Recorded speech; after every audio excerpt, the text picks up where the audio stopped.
د دواړو جهانو سردار مبارک عمر 10 کالو ته ورسېد. ترونه یې ګڼو د عبدالمطلب بچي ګڼو. نو یو تره دی د هغه نوم زبیر دی. نو دا زبیر چېرته په سفر باندې ته یمن ته ته، نو د دواړو جهانو سردار مبارک هم ورسره په لاره باندې روان شوی دی.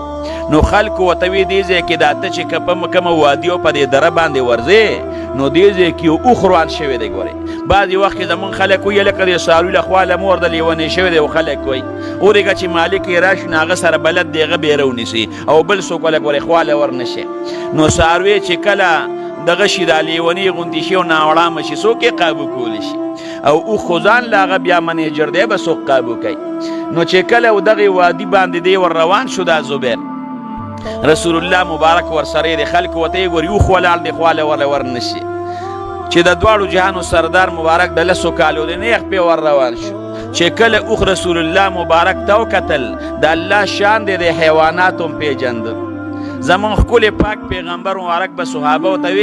وی هغه کاڼي هغه ګټې هغه اونې اوس هم زه پېژنمه چې ما له الله نبوت او پیغمبري نه وه راکړې او ما ته بیا سلام کو، هغه زه اوس هم پېژنم د نبوت نه مخکې. نو هغې اوښ چې د دواړو جهانو سردار مبارک ته وکتل نو سمدستي ورته په ځمکه باندې کېناسته او دا سینې په دې ځمکه باندې راښکه. د دواړو جهانو سردار مبارک خپل اوښ په ځای باندې پرېښوده او ورغې د هغې اوښ د پاسه کېناسته او دې خلکو ته یې ښوله چې دا دې د پاسه پې کېنم څنګه راته سملاسته. داسې یو واقعه بل هم پېښه شوه. د مکې مکرمې خلکو به وي د برکت نه ډک ماشوم دی ډک. چې کله د 12 کالو عمر شو د پاک پیغمبر مبارک نو د مکې مکرمې خلکو خو زمونږ په شان زمیندارۍ نه کولې، هغو د غرونو په منځ کې علاقه وه او هغوی به تجارت کو. خلکو به سامان دلته راوړ خرڅو، بیا دوی به په خلکو باندې خرڅو، شام ته به سامان وړه او شام ته به لاړل، هغې ځای کې به تجارت کو او په هغې باندې به هغه خپله زندګي تېروله. اوس هم زموږ د خلکو ته وګوره که نه چې څوک تجارت کوي، څوک پنجاب ته لاړ شي د هغې ځای نه سودا راوړي دې ځای کې خرڅه کړي، څوک د دې ځای نه بل ځای ته یوسي هلته خرڅه کړي. نو د عربو دا خلک به هم د تجارت دپاره یو خوا بل خوا تلل. نو یو قافله تیاره شوه او په هغې قافلې کې د ابو طالب هم د تجارت دپاره نیت وکړو چې زمزم د تجارت دپاره. نو دیم پکې ورسره روان شو او د سفر مشقت سو. سفر کې خو تکلیفي مشقتي. نو پاک پیغمبر مبارک یې ځان سره بوته نه چې دته به په لاره باندې تکلیف ورسي، نو دې یې پرېښوده. نو چې کله ابو طالب روانېده نو چې د دواړو جهانو د سردار مبارک وجهې مبارک ته او مخ مبارک ته وکتل نو هغه د خفګان هغه آثار وپې نښې وې پې. ورته یې وې رواره ولې خفې؟ ورته یې وې کاکاجي ما چاته یوازې دې ځای کې پرېږدې، ما هم ځان سره بوځه. نو رسول الله مبارک یې ځان سره په څاروي باندې شاته کېنو او ځان سره روان کړ. چې کله بصرا علاقې ته دوی ورسېدل په لاره کې داسې نور هم یو 2 راهبانو باندې تېر شوي دي. په لاره کې یو راهب سره میلو شو. چې میلو شو نو هغې راهب د دواړو جهانو د سردار مبارک لاسونه خپې دا خېټه او دا وجود یې ورله وکړ او بیا ابو طالب ته وایي دا به د اخر زمانې پیغمبر او دا به د اخر زمانې نبی وي. ابو طالب ورته وایي نبي څه ته وایي؟ نه هغه ورته وایي د اسمان د طرف نه به په ده باندې بیا وحی راځي. هغه خبرې مبرې ورته وکړې. ابو طالب وایي الله اکبر، الله خو ډېر لوی دی، ته خو ډېرې غټې غټې خبرې کې.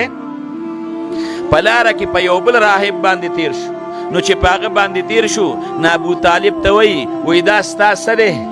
نو هغه ورته وایي دا زما دغه دی، دا مې زوی دی. نو پاک پیغمبر مبارک ته هغه راهب وایي ته خبره وکړه ته یې. نو رسول الله مبارک ابو طالب ته وایي کاکاجي رښتیا ورته ووایه که نه؟ ورته وایي زه د ده روارې یم او زوی یې نه یم. نو بیا هغې راهب هم ابو طالب ته وایي چې دې ګورې مخکې مه بوځه، ځکه دته ما وختي داسې ګورم د آخر زمانې د پیغمبر چې کومې نښې موږ ته کتابونو کې راغلي دي په دې ماشوم کې دي، دې مخکې مه بوځه، دته به ګورې څوک تکلیف ورسوي. خیر په دې 2 راهبانو باندې خو تیر شو. چې مخې ته لاړل نو هغې ځای کې بصرا علاقه د هغې ځای کې بحیره یو راهب او ډېر لوی علامه، ډېر لوی راهب، ډېر لوی علم ورسره د پخوانو کتابونو. نو په دغې علاقه باندې به د قریشو دا قافله تېرېده. نو چې دا به پې تېره شو نو هغې ځای کې به دوی دمه کوله. خو دغه راهب چرته چادله نه دی راوتی. دا به په دې خپلو سمسو کې دی میاشت پس 15 دی پس 20 ورځې پس 2 میاشتې پس دا به راووتل خلکو ته به یې دعاګانې کولې خلکو به له پیسې ورکولې خوراکونه به یې ورکوله او بیا به هغه خپلې سمسې ته دننه شو. نو دغه راهب په خپل عبادت خانه کې دی او دا د قریشو دا قافله هغې ځای کې د هغه په خوا کې یو ځای کې دمه کوله ځکه ځای په ځای باندې به قافلو دمې کولې. نو هغې ځای کې دوی دمه وکړه چې دمه وکړه په دې کې د ابوهیره راهب دی د هغې خپلې عبادت خانې نه دی راووت او د قریشو د قافلې له نیغ نیغ راغی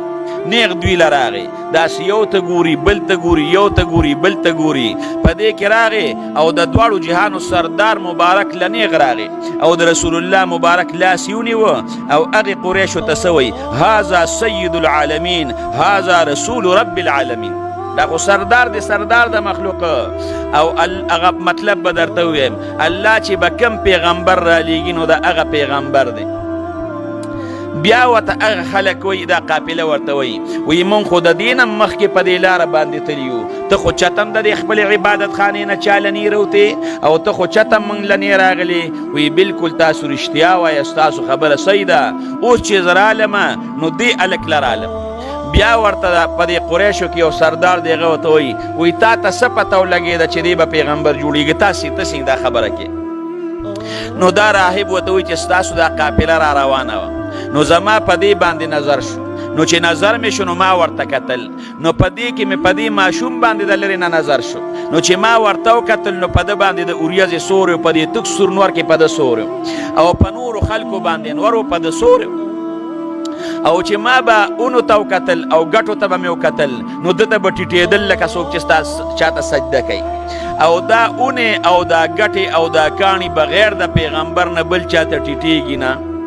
دا په بل چا باندې سورې نه کوي. نو چې دغې ته مو وکتل نو ما وی چې معلومیږي چې د آخر زمانې کم پیغمبر زموږ کتابونو کې راځي معلومیږي چې دې قافله کې هغه دی نو ستاسو په انتظار ومه نو چې دلته تاسو رالی نو دې مې پکې کته نو ده کې مې هغه نښې نښانې ټولې پیدا کړې